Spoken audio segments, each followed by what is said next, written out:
Today is Monday, December 16th. This is Noreen Johnson, and here are the good news headlines of the day. A series of drone sightings in New Jersey and other U.S. states has underscored gaps in U.S. airspace security that needed to be closed, President-elect Donald Trump's pick for National Security Advisor Mike Waltz said on Sunday.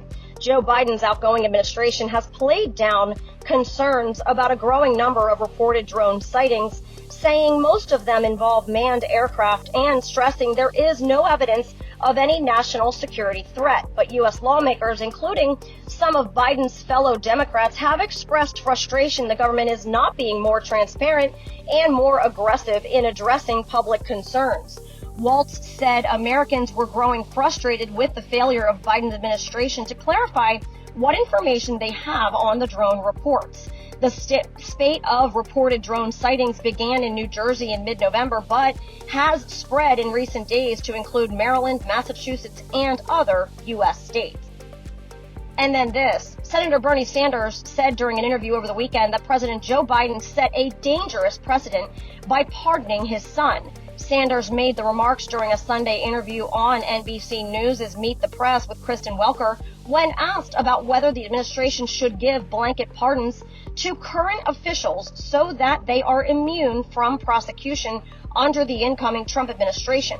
He said this, "Well, I'm a little bit nervous about it," and then he added that the White House might want to consider preemptive pardons very seriously. Welker then asked Sanders about Biden's lies to the American public that he would not pardon his son, convicted felon Hunter Biden. Sanders said this, "The precedent being set is a kind of a dangerous one.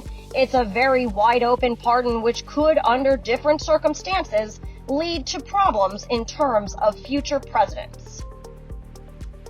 In other news, ABC News' host George Stephanopoulos ignored the news about his network's massive settlement with President-elect Donald Trump on his Sunday show. Fox News Digital first reported Saturday that ABC News and Stephanopoulos agreed to a settlement to avoid a costly trial over Trump's defamation lawsuit against the network and anchor. News of the settlement, however, failed to appear on ABC's This Week.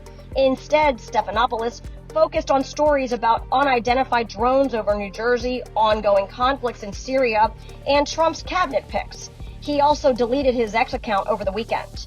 Stephanopoulos was the focus of the lawsuit after he asserted that Trump was found liable for rape in a civil case during a contentious interview with Representative Nancy Mace last March. According to the settlement, ABC News will pay $15 million as a charitable contribution to a presidential foundation and museum to be established by or for plaintiff, as presidents of the United States of America have established in the past. Additionally, the network will pay $1 million in Trump's attorney fees. And then this, the details surrounding the emergency spending bill are expected to be delayed and may slip by a day as the deadline to avoid a government shutdown looms. Lawmakers were expected to share the text of the emergency spending bill to avoid a government shutdown and address disaster relief on Sunday, but Fox News is told that the text may slip by a day. It comes as both House and Senate lawmakers negotiate over how large the disaster aid package should be and whether it should be attached to an end-of-year federal funding bill that's critical to avoiding a partial government shutdown during the holiday season. This could pose a problem because government funding expires at 11:59 p.m. on Friday. Pushing this back means the House may not be able to process the bill until the end of the week. The Biden administration has asked for over $100 billion in funding for disaster aid in the aftermath of Hurricanes Helene and Milton. And then today we celebrate the feast day of Eusebius of Vercelli. He was the first bishop of Vercelli, and he is famous for establishing a community of priests that lived their lives in the monastic tradition.